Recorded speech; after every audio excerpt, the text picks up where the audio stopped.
are you sitting over on the side of the couch? You don't want to sit next to me? Why Are you you sit scared of there? me? Like here? We're not. No, dude, you. No. I'm taking. You put Dixie there. Like the divider, pillow dividers. Is it playing? Yeah. Oh. That's the whole point. I didn't know it was playing, so hey, life goes on, you know, just another day in the neighborhood. Okay.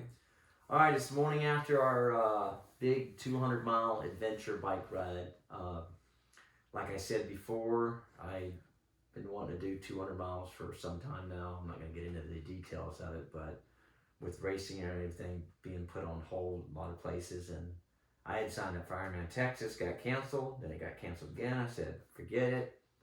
So I felt like I needed to do something, and because too many of us get stuck in a little rut of not doing things, so I had to set a goal, and I went after it. And yesterday was an adventure. I will say it was an adventure. For sure. At last 38 miles was brutal for me. My stomach just started burning so bad. I got to figure out that whole nutrition thing. Peter thinks that maybe I need to find another nutritional drink other than Gatorade. I've been doing stuff on Gatorade for years, so I'm going to send that out to anybody that has any advice, that watches this, that has suggestions. They can pass that info on to me, that because my nutrition is, I don't know, at that point it just got to me, so my stomach was hurting really bad. So the last 38 miles was bad, but you'll see it on the video. We didn't cut anything out. We left the good, the bad, the ugly, because it's raw footage, so this is the real deal. So, but overall, you know, I was really impressed. My legs felt really good. It was just my stomach that was the part that really wore on me at the end. So, but I got through it. Thank goodness Peter was there with me. I had to slow him down a little bit at the end. But hey, if it was easy, everybody would do it, right? Well, so was for the adventure, so yeah. That's right. And, So overall, what about you? I guess sometimes we forget, you know, that with, I don't know how many, between 2 of us, 5 decades of racing, just triathlons and Ironman races, that 200-mile bike ride is actually a long way to go. Half the time we tend to think, well, should I bring in a water bottle for this thing? So, you know, it's good to, I guess, realize or get humbled once in a while, but actually we didn't have problems relatively. Body was good.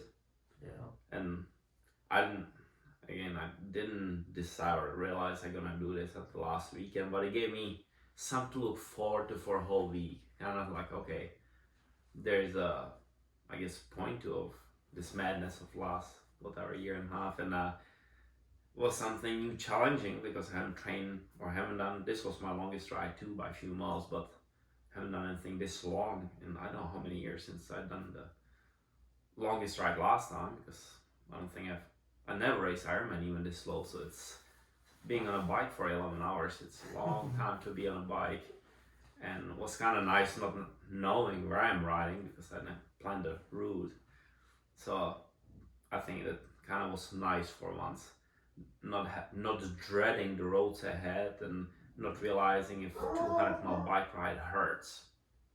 Luckily, I don't know, my body felt really good somehow yesterday, and so I didn't have a issue. The only thing was, it was hot there. I think around lunchtime it was just hot.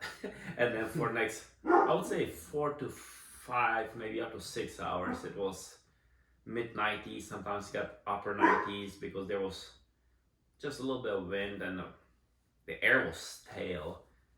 But lots of overcast, and the trail has actually lots of shade relatively, so I think that helped me a lot. And we had enough stops for water to drink and refill waters, but at some time, you know, at some point you just can't even drink enough to refill. But again, everything all that said, that's probably the best I felt in for 100-mile bike rides, which I have been doing just for Ironman training, but 200 miles, well, that's double some people, like, oh, and I was waiting for that, oh crap moment, you know, like 150 miles, like still a long way, but Nah, I mean and Sean felt really good, so it was kind of one of those things that neither one of us have to talk to each other and okay, we can manage this. Another 5 hours of bike ride and people coming in and out there to give us supplies and they rode with us, I don't know, 10, 20 miles, up to 50 miles. Then that kind of broke things mentally apart and somehow I never got bored. Did you get bored there? I was, believe it or not, I wasn't bored at all. And that could be a boring route that I picked. Back and forth somehow. Well, at the end, we kind of big. It was actually really, really pleasant. Like Peter said, we did have the aid stations like we mentioned before, so we need to give a shout out to Renee, who's my wife. She was at first aid station, and then second aid station were the hills, Mackenzie and Shane Hill. We actually hit that station twice because we could hit it going out and coming back, which was a plus. And then Steve Griggs was at aid station number 3. We could hit that twice as well, so it all worked out really good. And yeah, then at the end it was just honestly Sean's stomach issues, which the legs were 100% good, but stomach, what can you do? It's just cramping up. But it was already mile 162, and I knew we were gonna make it. I mean, we had other crazy stuff, different ways, and harder things, not necessarily harder, but just different way hard. So you just have to deal with it. It sucks, but you can always suck it up. It's different than if you are cramping to the point that you cannot pedal. This is just, or if you are, I don't know, fell off or hurt something and you're bleeding riding down the road. This was sucking up the pain of stomach ache, which is bad, but again, you can move forward and I think at the end actually you still had a couple highs and that, so when we rode, we really didn't slow down much. It was ahead of schedule that you were planning. I didn't have a clue what we gonna ride.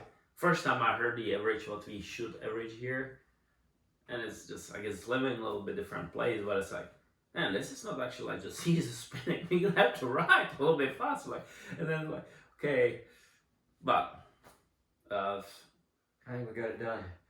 And like you said, the big motivation was to, we each had you had big personal reason that kind of helped me realize, what, I can do it too. And then when you said, that will be the first adventure that I'm not part of that we have done, I was like, I cannot miss on that.